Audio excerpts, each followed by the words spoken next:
जय हिंद। स्वागत है आप सभी का आपके अपने YouTube चैनल में। मेरा नाम प्रफुल्ल। दोस्तों, आज की इस वीडियो में हम बात करने वाले हैं कि आप कैसे बिहार दरोगा पीटी की तैयारी करें जिससे आपका एक सीट कंफर्म हो। तो आइए दोस्तों, इसी के बारे में आज हम आप लोग के साथ काफी इंपॉर्टेंट इंफॉर्मेशन शेयर करने वाले हैं और जो भी बातें यहाँ पे हम आपको बताने वाले हैं वो एकदम ऑथेंटिक है। ठीक है, तो इस वीडियो को लास्ट तक देखिए। सबसे पहले अगर आप बोर्ड पे नजर डालेंगे तो यहाँ पे आपको लिखा हुआ कुछ दिख रहा होगा। इन सारी बातों को मैं आपको अभी डिटेल से बताने वाले हैं। हमने यहाँ पे लिखा है 2017, 18 और लास्ट टाइम 2019 में जो बिहार दरोगा का पीटी एग्जाम हुआ है वो किस तरह से प्रश्न पूछे गए हैं, कहाँ कहाँ से प्रश्न पूछे गए हैं, वो सारे इस बोर्ड पे मैंने मेंशन किया है। दोस्तों, अभी तक बिहार दरोगा पीटी एग्जाम कब होगा इसका कोई भी ऑफिशियल नोटिफिकेशन नहीं आया, तो हम मान लेते हैं कि आपके पास 2 महीने का भी टाइम है। इस 2 महीने में आप कैसे तैयारी करें जो आप अपना रिजल्ट ले पाएंगे, तो इसी के बारे में आज हम बात करने वाले हैं। तो सबसे पहले आप देखेंगे तो आप जानते हैं कि जो विषय है, जो सिलेबस है बिहार दरोगा पीटी का, वो क्या है। तो एक तो आपका साइंस सब्जेक्ट होगा और दूसरा है आर्ट सब्जेक्ट, और उसमें एक और जो है करंट अफेयर्स। आप जानते हैं कि आजकल जितने भी एग्जाम हो रहे हैं उसमें करंट अफेयर्स काफी महत्वपूर्ण भूमिका निभा रहा है। तो करंट अफेयर्स से प्रश्न बनते ही बनते हैं। ठीक है, तो उसी तरह अगर आप देखेंगे तो आपका जो सब्जेक्ट है बिहार दरोगा में वो आपका इतिहास है, भूगोल है, राजनीति शास्त्र है, अर्थशास्त्र है यानी इकोनॉमिक्स है, विज्ञान है और बिहार स्पेशल भी हम यहाँ पे मेंशन किए हैं, और करंट अफेयर्स और मिसलेनियस और मैथ जो गणित है, इससे भी बिहार दरोगा पीटी में प्रश्न पूछे जा रहे हैं। तो इन सब चीजों को मैं भी आपको डिटेल में बता रहा हूँ। जैसे 2017 की अगर हम बात करें तो हिस्ट्री से कितने प्रश्न आए, 2018 में कितने पूछे गए और लास्ट टाइम जब 2019 है उसमें कितना प्रश्न पूछा गया था, तो ये सारे बात मैं आपको बताने वाला हूँ। और मैं आपको यहाँ पे चैप्टर भी बताऊंगा कि हिस्ट्री के किन किन चैप्टर को आपको पढ़ना है, करंट अफेयर्स में आपको क्या क्या पढ़ना है यहाँ पे हमने लिख रखा है। ठीक है, मैथ में आपको क्या पढ़ना है, हम यहाँ पे आपको जो भी चैप्टर बता रहे हैं, जो भी सेलेक्ट करेंगे यहाँ पे अभी हम आपको बताएंगे। इस पूरे वीडियो के लास्ट तक अगर आप देखेंगे तो आपको एक आइडिया लग जाएगा कि कैसे तैयारी करना है, कैसे रणनीति बनाना है जिससे कि आप सफल हो।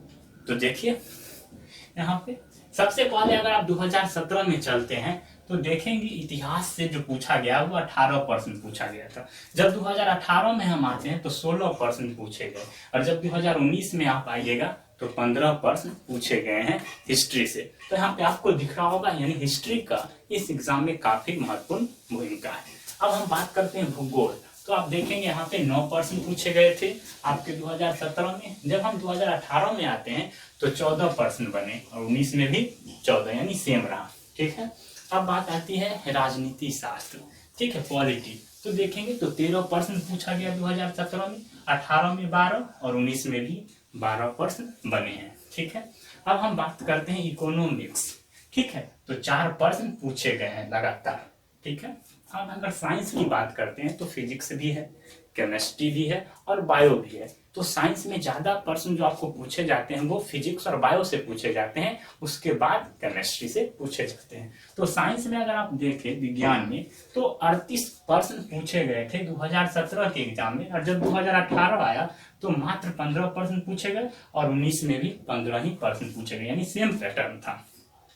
अब बिहार, यानी बिहार से क्या मेरा मतलब है कि जो भी इंपॉर्टेंट फैक्ट्स होंगे बिहार से वो पूछ लिए जाते हैं। तो यहाँ पे 2 प्रश्न पूछे जाते हैं हर एग्जाम में बिहार से। करंट अफेयर्स की अगर हम बात करें तो आप देख रहे होंगे जो 2017 में एग्जाम हुआ था उसमें सिर्फ 5 पूछा गया, ओनली 5 मार्क्स का करंट अफेयर आया था। लेकिन जब आप देखेंगे 18 जब आया तो 20 पूछा गया, यानी काफी बढ़ गया।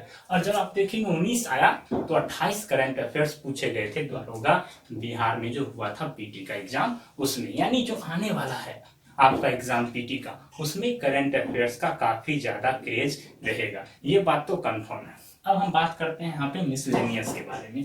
तो 11 प्रश्न पूछा गया था, फिर 13 पूछा गया और फिर लास्ट टाइम 4 प्रश्न सॉरी 6 प्रश्न पूछे गए, 6 प्रश्न बना था। अब गणित की अगर हम बात करते हैं तो 4 प्रश्न पूछे जाते हैं। तो आप यहाँ पे देख रहे होंगे कि इस तरह के पैटर्न है, किन किन सब्जेक्ट से कितने कितने नंबर के प्रश्न पूछे जाते हैं बिहार दरोगा के पीटी एग्जाम में। अब हम बात करने वाले हैं आपसे कि हिस्ट्री है, भूगोल है, इनके चैप्टर्स कि किन किन चैप्टर्स किन किन टॉपिक से प्रश्न बनते हैं। ठीक है, तो वो अभी आप देखेंगे, हम सेलेक्ट करेंगे और उन्हीं टॉपिक को आपको पहले पढ़ना है। अच्छे तरीके से जब आप पढ़ लेंगे उन टॉपिक को तो फिर आपको क्या करना है, टेस्ट देना है। ठीक है, टेस्ट कैसे देंगे, जांचेंगे कैसे अपने आप को, तो जैसे इसके लिए हम बता देते हैं आपको, लुसेंट ऑब्जेक्टिव नाम से एक बुक आती है। ठीक है, उसमें ऑब्जेक्टिव दिया रहता है हर टॉपिक का। ठीक है, जैसे अगर हम हिस्ट्री बताएंगे अभी आपको, हिस्ट्री में कौन कौन से टॉपिक आपको पढ़ने हैं, जैसे अगर हम बताए उसमें सपोज कर लीजिए आप पढ़ रहे हैं कि भारत में यूरोपीय कंपनी का आगमन, पहला अगर हम टॉपिक ये बताए और उस टॉपिक को आप जब पढ़ लेंगे तो अच्छे से जब आप स्टडी करेंगे तो फिर क्या करेंगे, उसी पर बेस्ड जो ऑब्जेक्टिव है, जो आप लुसेंट ऑब्जेक्टिव की बुक किनेंगे तो उसी चैप्टर को बनाएंगे, जिससे आपको पता चलेगा कि हमने जो पढ़ा है क्या उसका हमें कुछ आउटपुट मिला या नहीं। ठीक है, उसका रिजल्ट हमें मिला या नहीं, हम बना पा रहे हैं या नहीं ऑब्जेक्टिव। ठीक है, इससे आप अपने आप को जांच सकते हैं। तो जितने भी टॉपिक हम बताएंगे आप उसको पहले पढ़ेंगे। ठीक है, एक रणनीति बनाएंगे कि आज हमें ये टॉपिक पढ़ना है और उसका टेस्ट भी देना है, तो उस बुक से आप टेस्ट देंगे। यदि आप कमेंट करेंगे और चाहेंगे कि हम अगला वीडियो बनाएं कि आपको कौन कौन से बुक सिलेक्ट करना चाहिए बिहार दरोगा के लिए, तो मैं वो भी आपको बताऊंगा। ठीक है, अगले वीडियो में। तो अभी हम बात करते हैं कि कौन कौन से टॉपिक आपको पढ़ने चाहिए। तो देखिए, सबसे पहले हम बात करते हैं करंट अफेयर्स। देख रहे हैं दोस्तों, करंट अफेयर्स जो है काफी ज्यादा प्रश्न आपको बनेंगे बिहार दरोगा के पीटी एग्जाम में। लगभग मान के चलिए 28 से 30 प्रश्न आपको पूछे जाने वाले हैं जो आने वाला आपका एग्जाम है। तो देखिए यहाँ पे अगर हम बात करते हैं इसमें, तो पहला तो है आपका ये कि महत्वपूर्ण राष्ट्रीय और अंतर्राष्ट्रीय जो घटनाएं हैं, जितने भी नेशनल और इंटरनेशनल इवेंट्स हैं, उनको आपको ध्यान में रखना होगा। जो भी करंट में होगा उसमें आपका सामाजिक हो सकता है, आर्थिक हो सकता है, राजनीतिक हो सकता है, तो उनको आप याद रखें।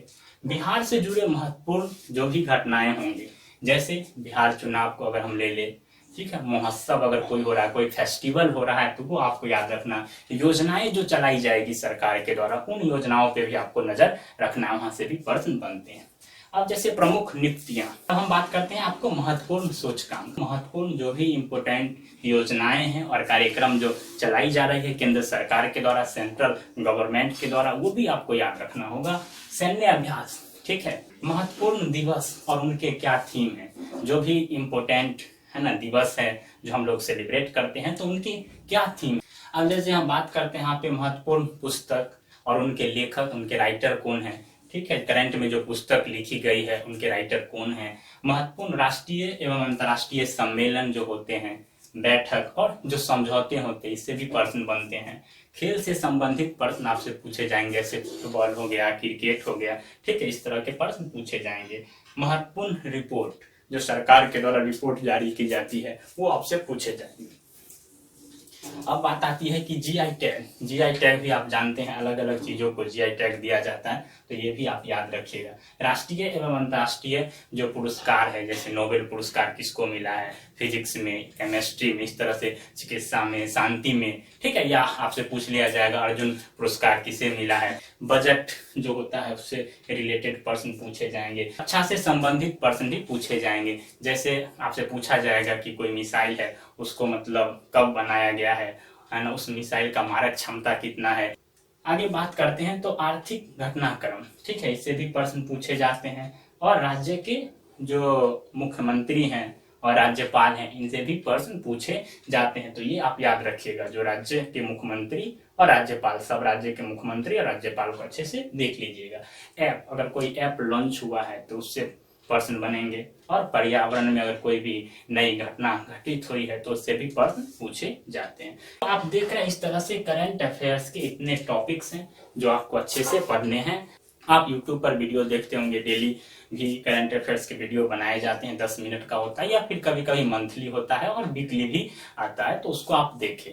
और बाद में मैं आपको बुक बताऊंगा, उस बुक को आप एक बार पढ़ लीजिएगा। और इन चीज़ों को ध्यान में रखकर अगर आप तैयारी करते हैं करंट अफेयर्स का तो आपका निश्चित ही आप 28 जो प्रश्न पूछे जाते हैं वो आप स्कोर कर जाएंगे। ठीक है, अब हम बात करते हैं इतिहास का जो इम्पोर्टेंट टॉपिक्स है कौन कौन से हैं और आपको कैसे पढ़ना है। ठीक है, सबसे पहले अगर हम बात करते हैं हिस्ट्री में यानी इतिहास में, तो 3 पार्ट में इसको बांट के देखेंगे। इसका 3 पिलर है, पहला प्राचीन भारत, दूसरा मध्यकालीन भारत और तीसरा आधुनिक भारत। यानी इन तीनों से प्रश्न बनते हैं। तो सबसे पहले हम एक एक करके यहाँ पे देखते हैं और फिर हम देखेंगे इकोनॉमिक्स में कौन से इंपोर्टेंट चैप्टर्स हमें पढ़ने हैं बिहार दरोगा पीटी की एग्जाम के लिए। तो देखिए, प्राचीन भारत में अगर हम बात करें तो आप अगर हड़प्पा सभ्यता जो है अगर आप उसको पढ़ लेते हैं तो काफी है आपके लिए। हड़प्पा सभ्यता से एक प्रश्न आपको पूछे जाते हैं। ठीक है, उसके बाद आता है महाजनपद काल जो है, ठीक है, इससे भी एक प्रश्न पूछे जाते हैं। और बौद्ध धर्म और जैन धर्म जो है, बुद्धिज्म और जैनिज्म जो है, इनसे भी एक एक प्रश्न पूछे जाते हैं। कभी कभी 2 प्रश्न भी पूछ दिए जाते हैं। लास्ट टाइम 2019 में 2 प्रश्न पूछे गए थे। ठीक है, तो इस तरीके से आप इनको याद रखें, ये काफी इंपॉर्टेंट है आपके लिए। बौद्ध और जैन धर्म ये दोनों। मौर्य वंश ये भी इंपॉर्टेंट है। गुप्त वंश को भी आप एक बार देख ले, अच्छे तरीके से पढ़ ले और उसके ऑब्जेक्टिव बना ले लुसेंट ऑब्जेक्टिव बुक से। और विदेशी यात्रियों के बारे में, जो उस टाइम पे विदेशी यात्री थे, जब एंशिएंट हिस्ट्री की हम बात करते हैं तो उस टाइम पे जो प्राचीन विदेशी यात्री थे उनके बारे में पढ़े, उन्होंने कौन से बुक लिखे हैं उसको भी आप याद रखें। तो वहां से एक प्रश्न पूछे जाते हैं, पूछ दिया जाएगा, किसी व्यक्ति का नाम दे दिया जाएगा उस टाइम के और पूछा जाएगा कि उनके द्वारा कौन सा बुक लिखा गया है। तो ये आप याद रखें प्राचीन भारत में। अब मध्यकालीन भारत में जब हम आते हैं तो यहाँ पे भी आप देखेंगे 3-4 चैप्टर हमने सेलेक्ट कर दिए हैं आपके लिए। जैसे मुगल काल है तो इसको आप अच्छे तरीके से पढ़ेंगे। भक्ति और सूफी आंदोलन, इससे भी एक प्रश्न पूछे जाते हैं। उसके बाद है आपका प्रमुख संधि, जो उस टाइम पे संधि हुए हैं उनको भी आपको देखना है। गौरी और गजनी के बारे में आपको पढ़ना है। दक्षिण भारत के जो प्रमुख वंश हैं उनको आप देख लीजिएगा एक बार अच्छे तरीके से। और लोधी वंश जो है उसको भी आप पढ़ लीजिएगा। और इस टाइम के जो पुस्तक है और जो लेखक हैं, जो राइटर हैं, उनको भी आपको पढ़ना है। जैसे इसमें उसी तरीके से इसमें 5-6 राइटर हैं इंपोर्टेंट, उनके द्वारा पुस्तक लिखे गए, उनको आप याद रखें। ठीक है, तो आपको एग्जाम में 1 नंबर वहां से मिलेगा। अब आते हैं आधुनिक भारत में। तो जब आधुनिक भारत में आइएगा तो यहाँ पे आप देखिएगा, आपसे पूछा जाता है इससे कि यूरोपीय कंपनी का आगमन जो हुआ भारत में, तो उसको जो चैप्टर है उसको आप अच्छे से पढ़ें। ठीक है, यहाँ से प्रश्न बनते हैं। गवर्नर जनरल और जो वाइस राय उस समय जो थे उनसे भी प्रश्न बनते हैं। जो इम्पोर्टेंट गवर्नर जनरल है और जो वाइस राय है, जो बहुत सारे एक्ट पारित किए थे, तो उन एक्ट को भी आपको याद रखना है। इसको हम पॉलिटी में भी पढ़ते हैं, यहाँ भी आप पढ़ ले। अब बात करते हैं युद्ध और संधि, उस टाइम पे जो युद्ध हुए थे। ठीक है, और जो संधि हुए हैं उसको आपको याद रखना होगा। तो इसको अलग से मैं यहाँ पे मेंशन कर दिए। वैसे आप जिस चैप्टर को पढ़ेंगे वहां पे जो भी चीज होगा वो तो आप पढ़ते जाएंगे, लेकिन मेन हम फोकस कर रहे हैं कि युद्ध और संधि से प्रश्न बनते ही हैं। तो आपको ये अलग से भी एक याद रखना होगा, जो अलग अलग युद्ध हुए, जो इम्पोर्टेंट युद्ध है और जो संधि है, तो उसको आप याद रखें। ठीक है, गांधी जी के बारे में आपको अच्छे से पढ़ना है। उसके बाद उपाधि है ना, जैसे महात्मा गांधी है ना, तो गांधी जी को महात्मा किसने कहा, किसने ये उपाधि दी, इस तरह के प्रश्न बनते हैं। तो इन उपाधि को आपको याद रखना होगा। ठीक है, उसके बाद जैसे देखिए कांग्रेस का जो अधिवेशन है ये आप अच्छे तरीके से पढ़ेंगे। 1857 की जो क्रांति है ये भी आप अच्छे से पढ़ेंगे। और उस टाइम जो संस्था और जो संगठन था, जो भी संस्था बनाए गए, जो भी एस्टेब्लिश हुए, तो उनको आपको पढ़ना है। ठीक है, उनके फाउंडर कौन थे, कब उसकी स्थापना किया गया, कितने लोग शामिल थे, उनके सचिव कौन थे, तो उन संस्था और संगठन को आपको पढ़ना है। टाइम पे जो पत्रिका जो निकाले जाते थे, समाचार पत्र जो थे, वो भी आपको पढ़ना है कि किस व्यक्ति ने कौन सा समाचार पत्र निकाला था। ठीक है, पत्रिका निकाला था। और पुस्तक और उनके जो लेखक है ये तो आपको पढ़ने ही है। और भारतीय राष्ट्रीय आंदोलन ये भी फेमस है, इसको भी आपको याद रखना होगा। सामाजिक धार्मिक सुधार आंदोलन जो एक चैप्टर है, इसको आप अच्छे तरीके से पढ़ लें। जनजाति व किसान आंदोलन, ठीक है, ये भी काफी इंपोर्टेंट है। और भू राजस्व नीति जो अंग्रेज जब भारत पे शासन कर रहे थे, ब्रिटिश जब शासन कर रहे थे, तो उस टाइम जो भू राजस्व नीति था जो लगाया गया था, ठीक है, और बंगाल का जो विभाजन हुआ था स्पेशली, उसको भी आपको पढ़ना है, ठीक है। तो यहाँ से अगर हमने देखा तो हिस्ट्री जितने भी हमने टॉपिक यहाँ पे आपको दिए हैं, अगर आप इन सब टॉपिक्स को पढ़ लेते हैं, सारे चैप्टर्स अगर आप कवर कर लेते हैं और इसके अगर आप ऑब्जेक्टिव बना लेते हैं तो आपका लगभग कवर हो जाता है।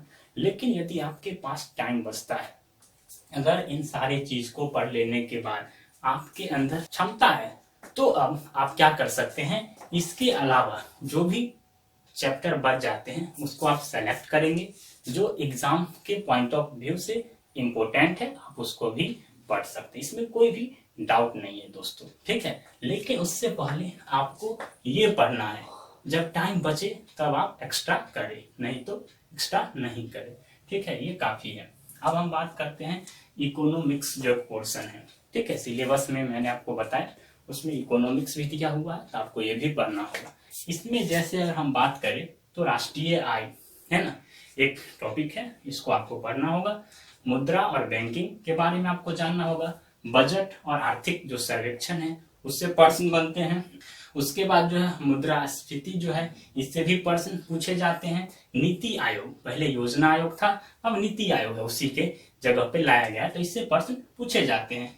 कृषि एग्रीकल्चर सेक्टर से प्रश्न पूछे जाएंगे। और महत्वपूर्ण जो संगठन और संस्थाएं हैं, जैसे अगर हम बात करते हैं वर्ल्ड बैंक हो गया, इसमें IMF हो गया, WTO हो गया, ठीक है, ADB हो गया, इस तरह के जो महत्वपूर्ण संस्था और संगठन हैं जो इकोनॉमिक्स से जुड़े हुए हैं, उनको भी आपको देखना होगा, उससे भी प्रश्न बनते हैं। अब आगे हम बात करते हैं पॉलिटी में हमें क्या पढ़ना है, और ज्योग्राफी यानी जो भूगोल है उसमें हमें कौन कौन से टॉपिक्स पढ़ने हैं, ठीक है। और उसके बाद फिर हम बात करेंगे साइंस। तो पॉलिटी की अगर हम बात करें तो यहाँ पे आप देख रहे हैं हमने लिखा है पहले संविधान निर्माण, ठीक है, उसके बारे में पूरे पढ़ेंगे। उसके बाद जब ये पूरा पढ़ लेंगे तो क्या पढ़ेंगे, प्रस्तावना के बारे में पढ़ेंगे, प्रियम्बल के बारे में पढ़ेंगे, ठीक है। उसके बाद फिर पढ़ेंगे संविधान संशोधन जो होता है उसके बारे में पढ़ेंगे। फिर पढ़ेंगे चुनाव आयोग जो है उसके बारे में पढ़ेंगे, वहां से प्रश्न पूछे जाएंगे। और इम्पोर्टेंट जो अनुच्छेद हैं, आर्टिकल है, उसके बारे में जानेंगे, जिसमें मूल कर्तव्यों के बारे में, जो मौलिक अधिकार है उनके कौन कौन से आर्टिकल हैं उसके बारे में अच्छे से जानेंगे। तो यानी मैंने यहाँ पे मेंशन कर रखा है मूल कर्तव्य और मौलिक अधिकार, इसके तो आर्टिकल आपको जानने ही है, और भी जो इम्पोर्टेंट आर्टिकल हैं, अनुच्छेद हैं, उनको आप पढ़ेंगे, ठीक है। महत्वपूर्ण अधिनियम जो एक्ट हैं, जैसे 1773, 1861, इस तरह के जो एक्ट हैं यहाँ पे जो लिखे गए हैं, इसके बारे में आप डिटेल से पढ़ेंगे, ठीक है, इस एक्ट में क्या क्या हुआ था। उसके बाद धन विधेयक के बारे में आप पढ़ेंगे। कार्यपालिका, विधायिका और न्यायपालिका के बारे में पढ़ेंगे। संसद, राज्यसभा, लोकसभा, विधानसभा और विधान परिषद के बारे में डिटेल से पढ़ेंगे। राष्ट्रपति, उपराष्ट्रपति, प्रधानमंत्री, मुख्यमंत्री और राज्यपाल के बारे में पढ़ेंगे, ठीक है। उसके बाद आप पढ़ेंगे संघ सूची, राज्य सूची, समवर्ती सूची क्या होता है। फिर पढ़ेंगे आप प्राक्कलन समिति क्या है। उसके बाद पढ़ेंगे कि राज्यों के नीति निर्देशक तत्व जो है वो क्या होते हैं, ठीक है। तो इन सारी चीजों को आपको अच्छे से पढ़ना है। कैबिनेट मंत्री कौन होते हैं, नीति आयोग क्या है ना, वित्त आयोग क्या होता है, तो ये सारी चीज आपको अच्छे से तैयार करना है। इसके बाद यदि टाइम बचे तो आप एक्स्ट्रा आप कर सकते हो, लेकिन पहले आपको ये सब करना है। अब बात करते हैं जो भूगोल है हमारा, उसमें क्या सब आपको करना है। तो मैप, मानचित्र के बारे में आपको थोड़ा सा समझ होना चाहिए, तभी आप भूगोल को अच्छे से समझेंगे। तो पहले ये पढ़िएगा। उसके बाद जो मिट्टी है, सॉइल है, इसके बारे में आपको जानना होगा कि मिट्टी का क्या क्या प्रकार, कितने तरह के मिट्टी होते हैं, कहाँ पे कौन सी मिट्टी पाए जाते हैं, तो ये पढ़िएगा। पर्वत के बारे में पढ़िएगा, माउंटेन के बारे में, पृथ्वी के बारे में जानना होगा, जो अर्थ है जिसमें हम लोग रह रहे हैं, ठीक है। उसके बाद जो परियोजनाएं हैं, जो परियोजना चलाई जाती है, कौन सी नदी पे कौन सी परियोजना चल रही है, ठीक है, इस तरह के आपसे प्रश्न पूछे जाते हैं कि कृष्णा नदी पे कौन सी परियोजना चलाई जा रही है, ठीक है। ताप विद्युत संयंत्र के बारे में आपको पढ़ना पड़ेगा। और ग्रह जो है, प्लेनेट के बारे में पढ़ेंगे। उसके बाद दर्रा है, झील है, जलप्रपात है, डैम है, इन सब के बारे में आपको पढ़ना है कि कहाँ पे कौन सा झील है, ऐसा दे दिया जाएगा, आपसे पूछा जाएगा, ठीक है, डैम पूछ लिया जाएगा। उसके बाद आपको नदी, जो रिवर है वो आपको पढ़ना है कि रिवर, कोई रिवर दे दिया जाएगा, पूछा जाएगा कि ब्रह्मपुत्र नदी जो है, रिवर जो है, इसका उद्गम स्थल क्या है, तो इस तरह के प्रश्न पूछते हैं। उसके बाद अभ्यारण्य जो है वो आपको पढ़ना होगा। खनिज के बारे में आपको जानना होगा, कौन सा खनिज कहाँ पे है, जैसे कोयला है, ऐसे पूछ दिया जाए कोयला कहाँ होता है, ठीक है। इसी तरीके जितने भी खनिज हैं वो पूछा जाएगा। कृषि एग्रीकल्चर के बारे में, उद्योग, सिंचाई के बारे में पूछा जाएगा, तो ये सब आप पढ़िएगा। और लास्ट में आपको पढ़ना है दोस्तों परिवहन, ठीक है, जो ट्रांसपोर्ट सिस्टम है, तो इनसे भी प्रश्न पूछे जाते हैं। तो इन सारे चीजों को आपको अच्छे से तैयार करना है, जितने भी यहाँ पे आपको टॉपिक्स दिए गए हैं। उसके बाद फिर आगे आपको बढ़ना है। अब हम बात करते हैं साइंस और मैथ में कौन कौन से टॉपिक्स आपको तैयार करना है। तो साइंस में हम जानते हैं कि फिजिक्स है, केमिस्ट्री है और बायो है। तो देखिए, सबसे पहले फिजिक्स के बारे में हम बात करेंगे। तो फिजिक्स में मात्रक और बीमा जो है, यूनिट और जो आपका ये डायमेंशन जो चैप्टर है, ये इंपॉर्टेंट है, तो इसको आप पढ़ लेंगे। उसका बाद मोशन, गति, और गति का न्यूमेरिकल आप देख लेंगे बेसिकली। और विद्युत धारा जो इलेक्ट्रिक करंट है, इससे प्रश्न बनते हैं। लाइट, प्रकाश, ठीक है, दाब, प्रेशर और उष्मा, हीट और साउंड, इन सब चैप्टर को आप पढ़ लेंगे अच्छे तरीके से, यही से प्रश्न बनते हैं, ठीक है। अब बात करते हैं बायो। तो बायो में कोशिका जो सेल जिसे बोलते हैं, वो प्रजनन यानी रिप्रोडक्शन, ठीक है, पाचन तंत्र, डाइजेस्टिव सिस्टम और तंत्रिका तंत्र, नर्वस सिस्टम, तो इनसे प्रश्न बनते हैं। तो इसको एक बार अच्छे से पढ़ेंगे। रक्त यानी ब्लड, तो ब्लड के बारे में पढ़ लेंगे। विटामिन, विटामिन की कमी से क्या होता है, जैसे विटामिन ए की कमी से क्या होता है, बी की कमी से क्या होता है, विटामिन के की कमी से क्या होता है, इस तरह से आपसे पूछे जाते हैं कौन कौन से रोग होते हैं। और रोग और कारण, यानी जो रोग होते हैं, जो भी डिजीज होते हैं, वो किन कारणों से, उनके कॉज क्या है, ठीक है, तो ये प्रश्न पूछे जाते हैं। और उनको ठीक करने के लिए जो भी उपचार है, इस तरह के प्रश्न आपसे पूछे जाएंगे, तो वो पढ़ लेंगे। टीके के बारे में पूछा जाता है, वैक्सीन के बारे में आपसे पूछे जाएंगे। जैसे ये तो अगर हम बात करें तो करंट में भी आपसे पूछ लिया जाएगा, कोविड-19 में जो कोरोना है, ठीक है, इसके लिए जो भारत में किस तरह के वैक्सीन बनाए गए हैं, कितने है ना अलग अलग वैक्सीन बनाए जा रहे हैं, तो इस तरह के प्रश्न तो पूछे जाएंगे साइंस में भी, और आपके करंट में भी जोड़ के पूछ लिया जाएगा वैक्सीन से। अब पूछा जाएगा हार्मोन और एंजाइम, जो हार्मोन होते हैं, एंजाइम होते हैं, इनके बारे में आप अच्छे से पढ़ लेंगे। आपसे पूछा जाएगा कि कौन सा कोई एंजाइम दे दिया जाएगा, और पूछा जाएगा यह किस ग्लैंड से स्रावित होता है या निकलता है, ठीक है, तो इसको आप अच्छे से पढ़ेंगे। हृदय कोष्ठक, जिसे हम लोग बोलते हैं हार्ट चैम्बर, ठीक है, जैसे मनुष्य में हार्ट चैम्बर कितना है, इस तरह से पूछ लिया जाएगा। पक्षी में कितना है, ठीक है, मेढक में कितना होता है, तो ये प्रश्न बनेंगे। और शाखाएं, जैसे कि हम बात करें बायोलॉजी के बहुत सारे शाखाएं हैं, तो उनसे प्रश्न बनते हैं। जैसे आपसे पूछा जाता है इस तरह के प्रश्न कि घासों का जो अध्ययन है, स्टडी है, वो हम किस शाखा में करते हैं। इसी तरीके से पूछा जाएगा कि फ्रूट्स का जो अध्ययन है वो हम कहाँ करते हैं, फ्रूट्स का अध्ययन हम लोग करते हैं पोमोलॉजी कहते हैं उसको। इस तरह के और भी प्रश्न आपसे बनेंगे। मधुमक्खी पालन करते हैं तो उसे क्या बोलते हैं, मछली पालन करते हैं तो उसे क्या बोलते हैं, इस तरह के प्रश्न बायोलॉजी में बनते हैं, है ना, तो इस तरह से आप याद रखेंगे। अब केमिस्ट्री में हम आते हैं रसायन शास्त्र में, तो पहला जो है आपका अम्ल, ठीक है, ये पढ़िएगा। क्षार और लवण के बारे में आप पढ़ लेंगे, ठीक है, एसिड हो गया, बेस हो गया और साल्ट जो होता है उसके बारे में आप पढ़ेंगे। पीएच वैल्यू पूछा जाता है, तो आप याद रखेंगे पीएच स्केल पर, ठीक है। रासायनिक प्रतिक्रिया, केमिकल रिएक्शन दे दिए जाएंगे आपको, और उधर प्रोडक्ट आपको बनाना होगा, उसको आंसर में टिक करना होगा। यौगिक के जो सूत्र हैं यानी फॉर्मूला ऑफ कंपाउंड्स, जैसे H2SO4 है ना, एक रासायनिक मतलब सूत्र है, किसका है, H2SO4 सल्फ्यूरिक अम्ल का है ना। इसी तरीके से आपसे पूछ लिया NaCl है, आयक्स के बारे में पूछा जाता है, मिश्र धातु के बारे में पूछा जाएगा, ठीक है। उसके बाद कार्बन के जो अपरूप होते हैं और जो बॉन्ड होते हैं, बंधन होते हैं, उससे भी प्रश्न बनते हैं, जैसे हाइड्रोजन बॉन्ड होते हैं, आयनिक बॉन्ड होते हैं, कोवेलेंट बॉन्ड होते हैं, इस तरह से प्रश्न बनते हैं। धातु और अधातु यानी मेटल और नॉन मेटल के बारे में आपसे पूछे जाएंगे, तो ये भी आप याद रखेंगे। इतना जो टॉपिक्स यहाँ पे दिए गए, चलिए इन सारे टॉपिक्स को आप तैयार करेंगे पहले, उसके बाद आपके पास टाइम बचता है तब आप एक्स्ट्रा करेंगे, पहले आपको इतना करना ही है। उसके बाद हम मैथ्स की बात करें, गणित में जब आते हैं, तो मैंने यहाँ पे बहुत कम चीज सेलेक्ट करके दिया है। साधारण ब्याज जो सिंपल इंटरेस्ट है, आप उसको अच्छे से पढ़ ले, प्रश्न बनते हैं हर साल यहीं से आते हैं। चक्रवृद्धि ब्याज जो कंपाउंड इंटरेस्ट है, उसको आप देख ले। समय और काम यानी टाइम एंड वर्क जो है, उससे प्रश्न बनते हैं। प्रतिशत परसेंटेज से प्रश्न पूछे जाते हैं। तो ये आपको तो आना चाहिए। जब तक परसेंटेज नहीं आएगा, प्रॉफिट एंड लॉस नहीं अच्छे से बना सकते हो, सिंपल इंटरेस्ट नहीं कर सकते हो, और प्रॉफिट एंड लॉस जो है ये भी प्रश्न पूछे जाते हैं यहाँ से। तो सिर्फ इतना अगर आप तैयार कर लेते हैं तो आपका मैथ कवर हो जाएगा। 4 नंबर में आप 3 नंबर जरूर बना के आएंगे। इस वीडियो को आप अगर देखेंगे, अच्छे तरीके से समझेंगे, और उसके बाद जब आप एक स्ट्रेटेजी बनाएंगे, एक रणनीति बनाएंगे, तो आपको काफी फायदा होने वाला है जब आप एग्जाम सेंटर पर हॉल के अंदर एग्जाम देंगे। ये बात कंफर्म है। तो आप क्या करेंगे, अब सारे इन टॉपिक्स को आप लिखेंगे और अच्छे से तैयार करेंगे। उसके बाद यदि आपके पास टाइम है और आपके अंदर उतना पोटेंशियल है और क्षमता है, तो अब आप एक्स्ट्रा भी कर सकते हैं। ठीक है, एक्स्ट्रा आप ऐड करेंगे अपने हिसाब से नए नए टॉपिक्स, और उसको पढ़ेंगे, और फिर वही ऑब्जेक्टिव जो है वो उस पर जाके ऑब्जेक्टिव बनाएंगे, जिससे आपका जांच होते रहेगा टाइम टू टाइम, और आप अच्छा करते चले जाएंगे। ठीक है दोस्तों, तो मिलते हैं फिर अगले वीडियो में। अभी के लिए इतना ही।